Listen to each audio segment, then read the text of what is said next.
I'm Max. I'm writing this email to you from the future. By the future, I mean a time that is far ahead of your time.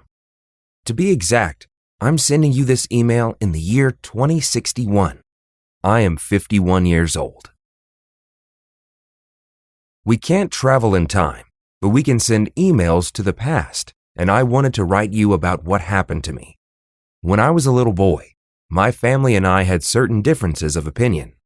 Because of this, there were times when we made the wrong decisions or took the wrong actions. My purpose in sending this email is to help children who might be in the same situation, even if only slightly. If you sit down to read this with your family, perhaps you might find a middle road and resolve your problems.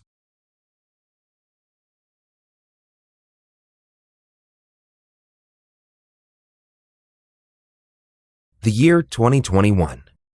In 2021, I was 11 years old. One day, my family and I went to a toy shop where I wanted to buy a drone. My parents said I was too young to have a drone. But after much begging and persuasion on my part, they gave in and bought one for me, which turned out to be a good thing.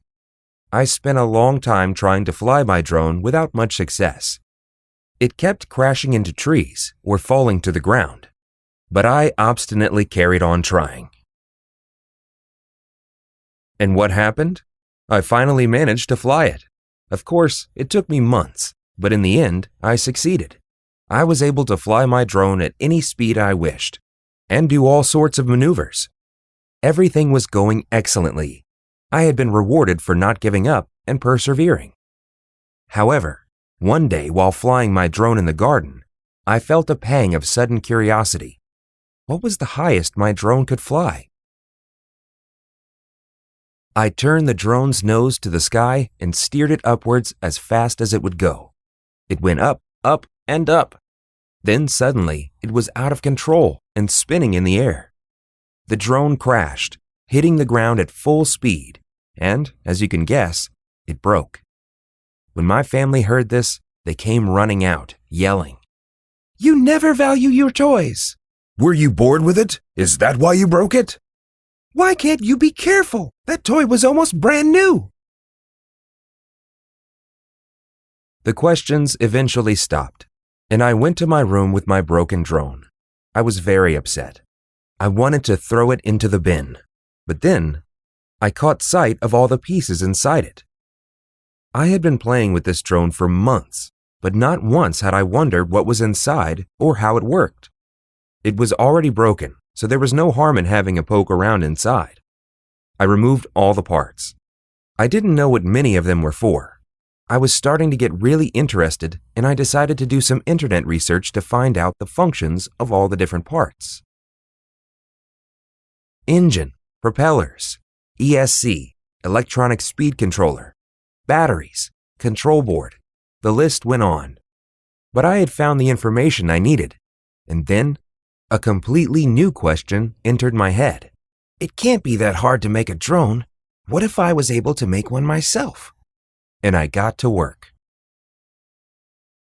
Yes, my drone had broken, but it was only the body that had broken. There didn't seem to be anything wrong with its electrical components, the high-tech bits that provided energy.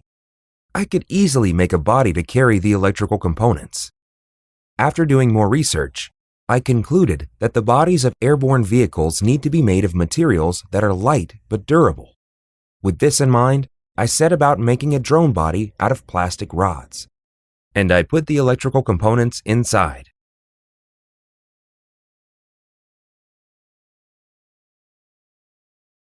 My drone was ready to fly. Excitedly, I picked up the remote control and turned on the drone. I could hardly believe my eyes. Its 4 propellers were working, and as I increased the speed, it gradually began to lift off. But something was wrong. It shuddered in the air like a ship struggling to navigate a rough sea. The drone finally crashed into the wall and fell to the floor. So, my first attempt hadn't exactly been a success, but I didn't give up. I tried again, and yet again. I encountered all sorts of problems. All this took even longer than it had taken me to learn how to fly the drone. But by the end of a year, I succeeded in flying a drone that I had made myself, and there were no problems. I found this very encouraging and began reading anything I could find on the internet about drones. In the outside world, I learned people held drone races, drone pilots performed stunning maneuvers with their drones along magnificent tracks. There were drones small enough to fit into the palm of your hand, and others as large as a car. In the years that followed, I bought drone parts online and made myself lots of different kinds, big and small. Of course, each time I first had to persuade my family to buy these parts for me. I was reaching the end of middle school and about to take high school entrance exams. My parents wanted me to become a doctor, but I wanted a career in aviation. When I told my parents that I wanted to go to a high school specializing in aviation, things got a bit tricky. What? An aviation high school? How will you become a doctor if you graduate from a high school that specializes in aviation? Not everyone who goes to one of those schools ends up becoming a pilot. What if you are unable to be a pilot? Fine. I didn't even want to be a pilot. However, as you may have guessed, with a lot of persuasion and some difficulty, I eventually managed to go to an aviation high school. After graduating from there, I went on to study in the Unmanned Airborne Vehicles Department at university. I did voluntary work with aviation associations, kept track of worldwide UAV developments, and took part in UAV projects at university. I am now writing this letter to you in the year 2061. I am 51 years old, and I go to work each morning with the excitement of a child. I'm sure you can guess what kind of company I have. Correct, an unmanned airborne vehicle company.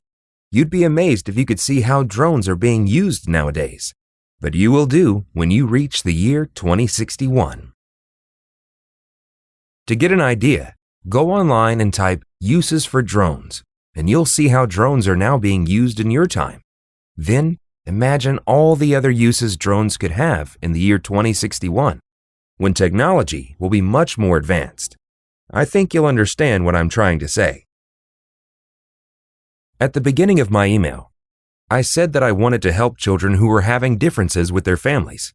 However, I see that I've just been telling you the story of my own success, when, in fact, my real aim was to give some guidance to children and families experiencing issues similar to my own. However, perhaps what I thought were mistakes made by my parents weren't mistakes at all. Who knows? Perhaps I am where I am now because of my insatiable curiosity and desire to explore, not because of any differences with my parents. A magnificent future awaits you, no matter what. All you have to do is find something that inspires you and apply yourself with passion without ever succumbing to anything that gets in your way.